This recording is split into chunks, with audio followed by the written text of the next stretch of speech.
কিন্তু ডক্টর গালিবের কাছে আমরা একটু যেতে চাই। পাটোয়ারি, ডক্টর গালিবের কাছে জানতে চাইবো যে আওয়ামী লীগ নিষিদ্ধের দাবিতে বিএনপি কিন্তু যমুনার আন্দোলনে যায় নাই, কিন্তু এনসিপির সঙ্গে জামায়াত শিবির গিয়েছিল, যেটা হচ্ছে জাতীয় পার্টি সহ, মানে জাতীয় পার্টি নিষিদ্ধের একটা মানে জাতীয় পার্টি নিষিদ্ধের প্রসঙ্গটা একটা পরে আসি, যে আওয়ামী লীগ নিষিদ্ধের দাবিতে বিএনপি যায় নাই, কিন্তু এনসিপির সঙ্গে আমরা জামায়াত শিবিরকে দেখছি। আবার জাতীয় পার্টি সহ গত 15 বছর আওয়ামী লীগের জোট সঙ্গী অনুসারী সবাইকে যখন নিষিদ্ধ চাওয়া হচ্ছে, তখন সেটাতে আসলে জামাত জামাত জামাত চাচ্ছে যে তাদেরকে নিষিদ্ধ করা হোক। এই ক্ষেত্রে কি আমাদের এরকম মনে হতে পারে যে জামায়াত আসলে বিএনপি বাদে, এনসিপি বাদে বাকি দলগুলো যারা একটু ভোট পেতে পারে তাদের সবাইকে নিষিদ্ধ চায় এই কারণে যাতে মাঠটা ফাঁকা যায়, অর্থাৎ বিএনপি এরকম একটা দাবি করতেছে? ডক্টর গালিব, আপনার কাছে কি মনে হয় যে জামায়াতের দাবিটা কি এই কারণে যে মাঠটা ফাঁকা পাওয়ার জন্য? না, খালেদ ভাই, থ্যাংক ইউ আমাকে ইনভাইট করার জন্য। শামীম ভাইকে ধন্যবাদ আমাদের সাথে জয়েন করার জন্য। আমি শামীম ভাইকে মাঝে মধ্যে শুনি, উনি খুব সুন্দর করে কথা বলেন, and very nice to see him here. তো দেখেন, এখানে ফান্ডামেন্টাল কোশ্চেনটা পলিটিক্যাল লেন্স থেকে না, ফান্ডামেন্টাল কোশ্চেনটা হলো যে আমরা ফ্যাসিবাদের বিয়ন্ডে যাইতে চাই। আমরা কখনোই চাই না যে আওয়ামী লীগের মতো আর কোনো পলিটিক্যাল পার্টি এসে এই দেশে গণতন্ত্রকে শেষ করে দিয়ে একটা ফ্যাসিস্ট সিস্টেম তৈরি করুক এবং কেউ হাসিনা হয়ে উঠুক। এটা হচ্ছে আমাদের স্ট্রেইট ফরওয়ার্ড পজিশন। এবং আমি মনে করি যে এখন জামাত, বিএনপি এবং এনসিপি যারা এই সংস্কার প্রক্রিয়ার মধ্য দিয়ে যাইতেছে, তাদেরও এইটা মোরাললেস একটা টার্গেট তাদের আর কি। আপনি ভিন্ন ভিন্ন জায়গায়, কিছু কিছু জায়গায় হয়তো দেখবেন যে সব জায়গায় এগ্রি করে না, কিন্তু মোরাললেস এটা হলো তার মূল জায়গা। এখন আমরা যদি চাই যে এই ফ্যাসিবাদ আর না আসুক, তাহলে আপনাকে প্রথমে চিন্তা করতে হবে যে আওয়ামী লীগ যারা এখানে আইসা এভাবে ফ্যাসিবাদ তৈরি করছে, তাদেরকে যদি আমি এখন আবার সুযোগ দিই, তারা আইসা আবার একই কাজ করবে, তাহলে আমি আওয়ামী লীগকে আসতে দিব না। সেকেন্ড হলো, যারা আওয়ামী লীগের সাথে ছিল, ধরেন যে 14 দল, আমাদের শামীম ভাইয়ের পার্টি যারা আওয়ামী লীগের সাথে ছিল, এই সিস্টেমকে যারা নিজেরা এর বিপক্ষে দাঁড়ায় নাই, যেমন শামীম ভাই বলতেছেন যে আওয়ামী লীগ এবং বিএনপি এবং জামাত 2 দিন যদি আন্দোলন করতো তাহলে ওনাদের জন্য সহজ হতো, কিন্তু ওনারা তো একটা পলিটিক্যাল পার্টি, জনগণের কাছে তো ওনাদের দায়বদ্ধতা আছে। আপনি প্রশ্ন করছেন যে ভারত ফ্যাক্টর না আর্মি ফ্যাক্টর, দেখেন এখানে 3টা ফ্যাক্টর, ভারত, আর্মি, আওয়ামী লীগ। তো আমার একটা পলিটিক্যাল পার্টি যদি ভারত অথবা আর্মি অথবা আওয়ামী লীগের চাপে আপনার কম্প্রোমাইজ করে ফেলে এবং গণতন্ত্রের পক্ষে না দাঁড়ায়, তাহলে সেই পলিটিক্যাল পার্টি তো জনগণের কাছে গ্রহণযোগ্য হয়ে ওঠে না। সেই পলিটিক্যাল পার্টিকে তো আমি দেশের জন্য ট্রাস্ট করতে পারি না। তো আমাদের প্রথম প্রশ্নটা এখানে, আওয়ামী লীগকে আপনি শর্ট টার্মে রাজনীতিতে আসতে দিতে পারবেন না। আওয়ামী লীগের বিচার হইতে হবে, জুলাইয়ের সাথে তার রিকনসিলিয়েশন হইতে হবে, তারপর একটা আলাপ আলোচনার মধ্যে দেশে আসবে। সে 3টা নির্বাচন চুরি করছে, 3টা নির্বাচন বাইরে থাকবে, তারপর আপনি তার আসার ব্যাপারে কথা বলবেন। সেকেন্ড হলো, যারা আওয়ামী লীগের সাথে এখানে আপনার অ্যালাইন্ড ছিল এই 14-15 বছরের মধ্যে, ধরেন প্রথম 5 বছর আপনি বাদ দেন, লাস্ট 10 ইয়ার্স যখন ইলেকশন অলরেডি চুরি হয়ে গেছে, এরপর আওয়ামী লীগের সাথে যারা গেছে তাদের একটা পানিশমেন্ট হইতে হবে। এই পানিশমেন্টটা আওয়ামী লীগের সমান হবে না, আওয়ামী লীগের চেয়ে তার একটু ছোট হবে, কিন্তু there should be a punishment, সেটা নিয়ে আলাপ আলোচনা করতে হবে। এখন আপনি আওয়ামী লীগের যদি 3টা ইলেকশনে বাদ দেন, তাদেরকে 2টা থেকে বাদ দিবেন অথবা 1টা থেকে বাদ দিবেন, কিন্তু they should undergo a punishment. এটা যদি না হয় তাহলে আমরা ক্লিয়ার এক্সাম্পল তৈরি করতে পারবো না। ডক্টর গালিব, আপনার প্লট ঠিক আছে, কিন্তু আমরা আপনার আগে থেকে, মানে আওয়ামী লীগ নিয়ে আমার আসলে আপনার সঙ্গে আলাপ না, আমি আপনার সঙ্গে আলাপটা করতে চাই ফেসিজম নিয়ে। আপনি শিক্ষক মানুষ, আপনি নিশ্চয়ই ফেসিজম আমার থেকে অনেক বেশি গুণ পড়াশোনা করেন, ব্যাখ্যাও করতে পারবেন, কিন্তু আমি ফেসিজমের সকল লক্ষণ এখন জামাতে ইসলামের মধ্যে দেখতে পাই। খুবই আনফরচুনেট, আমি এতদিন দেখি নাই, কিন্তু এখন কিন্তু দেখতে পাই। এখন জামাতে ইসলামের নেতাদের মুখে শুনি প্রশাসন কেন তাদের সাহায্য করতে হবে ইহকাল। আমি জামাতে ইসলামের নেতাদের মুখে শুনি পরকাল থেকেও তারা কিভাবে ডিরেকশন পেয়ে গেছেন যে তারা কিভাবে গিয়ে নেতা হবেন। আমি জামাতে ইসলামীকে আপনি কিভাবে দেখেন আমি জানি না, আমি কিন্তু দিনে দিনে দেখতেছি যে ফেসিজমের চূড়ান্ত যে রূপটা আমি যতটুকু বুঝি ওইটার মধ্যে তারা হয়ে উঠছেন। আমি কারো নাম বললাম না, আপনি এগুলো আরো খুব ভালো করে জানেন। তাই আমি এটাকে একটু রেসপন্স করি। দেখেন, আপনার যেই জায়গা থেকে প্রশ্নটা আসতেছে এবং যেই ডাটা পয়েন্ট আপনি ইউজ করতেছেন, আমি আপনার সাথে এগ্রি করি, এই ডাটা পয়েন্ট এক্সিস্ট করে, কিন্তু আমাদেরকে যেটা দেখতে হবে যে এই ডাটা পয়েন্ট গুলো কতখানি প্রমিনেন্ট এবং কতখানি ফ্রিকোয়েন্ট এবং কতখানি জামাতের মেইন স্ট্রিম। যেমন আপনি ধরেন, আপনি যদি সোশ্যাল মিডিয়ায় গিয়ে নানান লোকের বক্তব্য তোলেন, অথবা আপনি যদি দেখেন যে সমাজের কোন জায়গায় কি হইতেছে, তাহলে সেগুলোর মধ্যে থেকে কনক্লুশন আসাটা কঠিন হবে। আমাদের আরেকটু কেয়ারফুলি এটাকে এক্সামিন করতে হবে। যেমন আমি একটা এক্সাম্পল দিই, যে জামাতের শাহজাহান চৌধুরী কয়েকদিন আগে চট্টগ্রামে যে বক্তব্য দিচ্ছেন প্রশাসন নিয়ে, এই বক্তব্যকে যদি আপনি ফেস ভ্যালুতে ধরেন এবং এটাকে যদি বলেন আপনি যে এটা জামাতের মেইন স্ট্রিম পজিশন, তাহলে আপনার বক্তব্য ঠিক আছে। কিন্তু এট দ্য সেম টাইম আপনি আরেকটা ডাটাকে যদি প্রসেস করেন, যে জামাত গত কয়েকদিন আগে তাদের সেক্রেটারি জেনারেল এক বিবৃতিতে বলছে যে তারা সকল এসপি এবং ডিসি লটারির ভিত্তিতে দিতে বলতেছে, যাতে করে কোনো দলীয় লোক সেখানে না যায়, যে লটারি হোক, লটারির ভিত্তিতে যারে পড়ে তারে দিবে। তো এটা যখন জামাতের পজিশন, তখন তো আপনার এই ডাটার কাজ করতেছে না যে সে আসলে ফ্যাসিবাদ চায়। তো আপনি আসলে এটাকে যদি এইভাবে দেন যে আমরা জুলাইয়ের পরেও বাংলাদেশের রাজনীতিতে অনেকগুলো এলিমেন্ট হিয়ার এন্ড দেয়ার দেখি, যে যেটা আসলে এই ফ্যাসিবাদী প্রক্রিয়াটাকে আবার ফিরায় আনার অথবা তাদের মধ্যে নিজেরা পাওয়ারে গেলে এক ধরনের ফ্যাসিলিটি প্রক্রিয়ায় যাইতে পারে, এই সম্ভাবনা উকি ঝুঁকি দেয়। আমি আপনার সাথে ডিসএগ্রি করবো না, কিন্তু আপনি যদি কনক্লুশন টানতে চান যে আমি জামাতকে স্পেসিফিকলি এই প্রবণতার মধ্যে দেখি, তাহলে আমি বলবো যে না, তাহলে আমাদের কেস বাই কেস যাইতে হবে যে জামাতের পার্টির স্ট্যান্ড কি, কোথায় তার লিডাররা কি বলতেছে। ওকে, আমরা পার্টি স্ট্যান্ড নিয়ে একটু ডক্টর কালিম আপনার সাথে কথা বলি। আপনার সাথে আপনি যে 2-3টা ব্যাপার বলছেন যে এটা আসলে আমরা জামায়াতের বক্তব্য হিসাবেই দেখবো কিনা।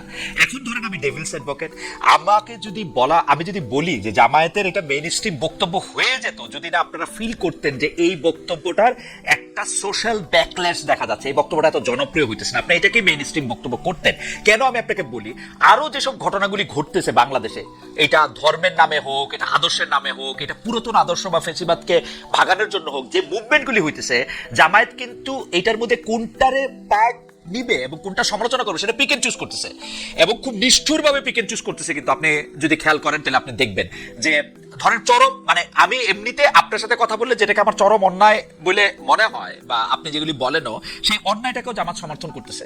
আমি আবারও উদাহরণ দিলাম না, উদাহরণগুলি নিশ্চয়ই আপনার সামনে আছে। কয়েকদিন আগে যেই উদ্দেশ্যে একটা কারাগারে লোক নিক্ষেপ হোক, অন্য একটা জায়গায় কিছু ভেঙে দেওয়া হোক, অন্য একটা কিছুর পুড়িয়ে দেওয়া হোক, এগুলির ব্যাপারে আপনাদের অবস্থানটার ক্ষেত্রে আমি বলতেছি, জামাতের অবস্থানের ক্ষেত্রে বলতেছি। জি না, আমি যদি আপনি এখানে এভাবে আসেন যে বাংলাদেশের রাজনৈতিক সংস্কৃতি এখনো যথেষ্ট পরিমাণ গণতান্ত্রিক হয়ে ওঠে নাই, এবং রাজনৈতিক দলগুলোর যে আভ্যন্তরীণ আন্ডারস্ট্যান্ডিং, সেই আন্ডারস্ট্যান্ডিংকে যদি আপনি আনচেকড ছেড়ে দেন, তাহলে আমরা একটা ভালো গণতন্ত্র পাবো না। আপনি যদি এই কথা বলতে চান, আমি আপনার সাথে 100% এগ্রি করি। দেখেন, গণতন্ত্রে আমরা যে সেপারেশন অফ পাওয়ার বলি, যে নির্বাহী বিভাগ, বিচার বিভাগ এবং আপনার সংসদ আলাদা থাকবে, কেন বলি? কারণ আমরা মানুষকে ট্রাস্ট করি না। আমরা মনে করি মানুষের হাতে অ্যাবসলিউট পাওয়ার দিলে তারা অ্যাবসলিউটলি করাপশন করবে। তার ফলে আমরা একটা সিস্টেম তৈরি করতে চাই, যে সিস্টেমের মধ্যে চেক অ্যান্ড ব্যালেন্স থাকতে হবে। এই কথা বিএনপির জন্য সত্য, এই কথা জামাতের জন্য সত্য। জামাত এমন কোনো ফেরেশতাদের দল না যে আপনি মনে করবেন যে তাদেরকে কোনো চেক অ্যান্ড ব্যালেন্সের মধ্যে না রাখলেও তারা আপনাকে একেবারে ধরেন 100% পারফেক্ট ইসলাম উপহার দিবে। এটা হয় না মানুষের দিয়ে। তার ফলে যেটা করতে হবে, ইনসাইড দ্য পার্টি অফ জামাত ইসলাম এবং outside in our Democratic system, আমাদের চেক অ্যান্ড ব্যালেন্স করতে হবে। জুলাই সনদের পক্ষে তো আমরা এই কারণেই তো আমরা বলতে চাই যে আপনি একটা সংস্কার করেন। আপনি বলেন যে 2বারের বেশি কেউ প্রাইম মিনিস্টার হতে পারবে না, কারণ আপনি এই জাজমেন্টের উপরে ভরসা করেন না যে তারেক রহমান 10 বছর থাইকা নিজে থেকে ক্ষমতা ছেড়ে দিয়ে চলে যাবে, অথবা ডাক্তার শফিকুর রহমান এটা ছেড়ে দিয়ে চলে যাবে। এই ভরসা আপনি করেন না। আমরা সিস্টেম ডেভেলপ করি। এই যে আপনি বললেন যে জামাতকে যদি আমরা একটা পাবলিক সমালোচনার মধ্যে না রাখি, তাহলে জামাতের রাজনীতি একটা ফ্যাসিবাদী প্রবণতার দিকে যাইতে পারে। Quote unquote, I agree with that. এটা শুধু জামাতের জন্য সত্য না, প্রত্যেকটা পলিটিক্যাল পার্টির জন্য সত্য। এই কারণে আমাদের সমাজে সিভিল সোসাইটি থাকতে হবে। এই কারণে খালেদ ভাই আপনাকে কথা বলতে হবে, এই কারণে আমাকে কথা বলতে হবে, এই কারণে শামীম ভাইকে কথা বলতে হবে যে কেন জাতীয় পার্টি এই বাজে রাজনীতি করলো গত 10 বছর। সেই প্রশ্ন উত্তর দিতে হবে। আগে দিতে হবে। সবাই মিলে যদি এটা না করি, অবশ্যই কোনোদিন কারোর উপর ভরসা করে যাই। অবশ্যই সবাইকে দিতে হবে। আমি জাস্ট একটা জিনিস আপনাকে বলি ডক্টর গালিব, আপনার সঙ্গে কথা বলা, মানে দর্শকরা হয়তো জানে না, আমি ক্যামেরার বাইরেও ডক্টর গালিবের সাথে কথা বলতে চাই, বলি, এবং তার কথা তো আমি শুনি। সেই জন্য আপনার সাথে কথা বলতে সময় আমি আপনাকে কোট করি যে এই যে আবুল সরকার গ্রেপ্তার ও পরবর্তী ঘটনা প্রবাহ নিয়ে আপনি মন্তব্য করেছেন, আপনাকে কোট করি, ধর্মের বিশ্বাস, শিক্ষা এবং নবী রাসূলের প্রতি যেহেতু মানুষের অসীম ভক্তি ও শ্রদ্ধা থাকে, মূর্খ এবং ইতরের মতো এইটাকে আঘাত করা কোনো বাক স্বাধীনতা নয়, বরং অত্যন্ত নিচু স্তরের অসভ্যতা।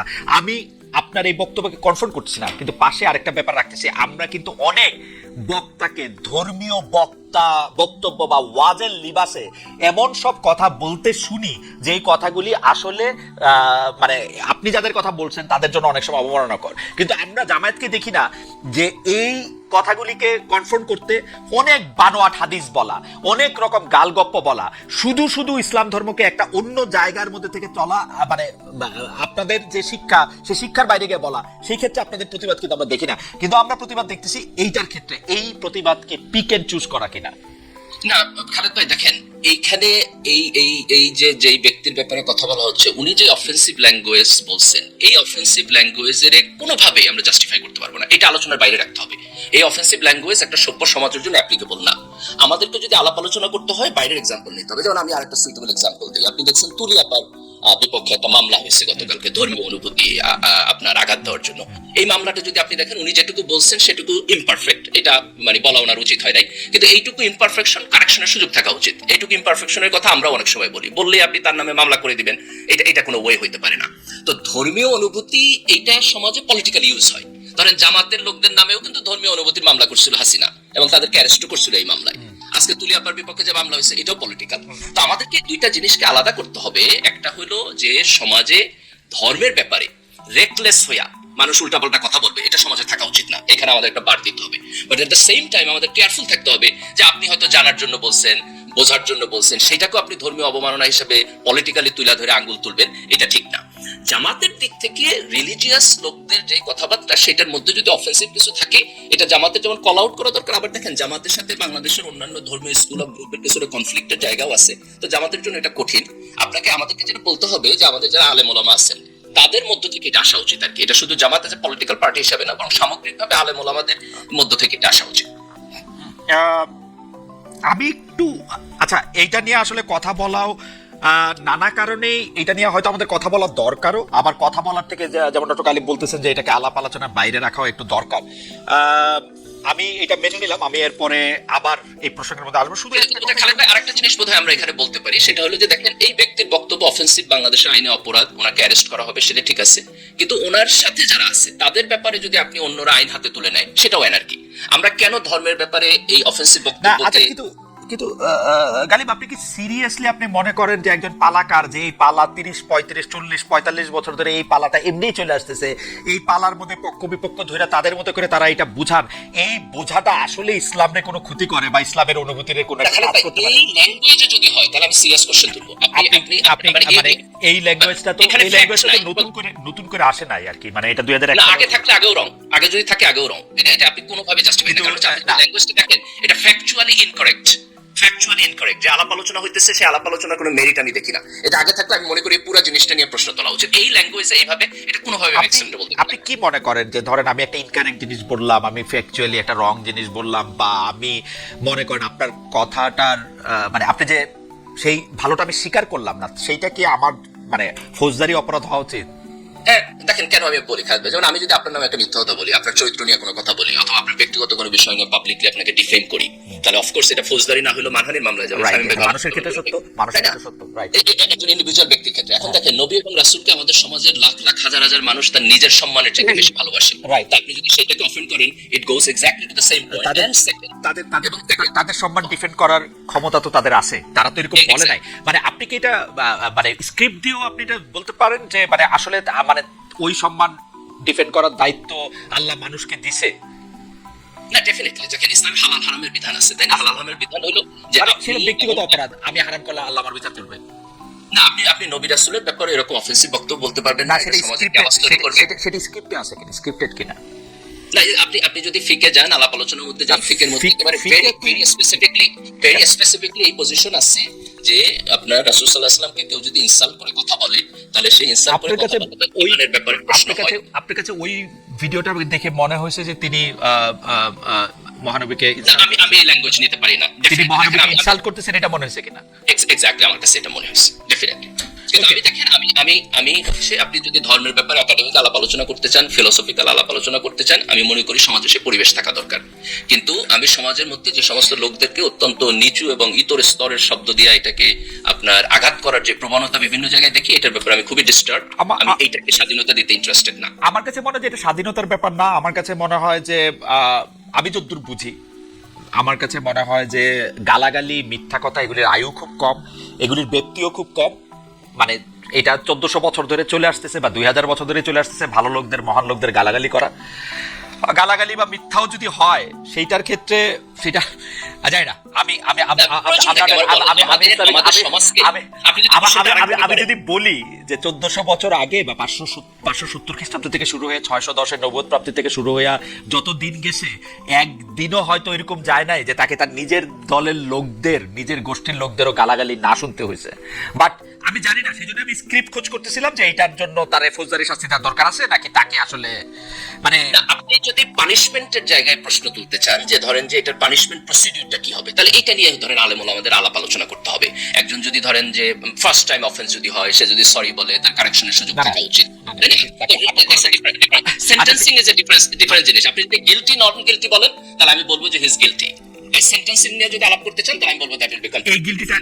এই গিলটিটা আপনিই বলতে চান? না, আমি বলতে চাই না। আপনি যদি আমার পার্সোনাল ওপিনিয়ন জিজ্ঞেস করেন, তাহলে আমি বলবো যে আমার কাছে মনে হয়েছে। আপনি কিভাবে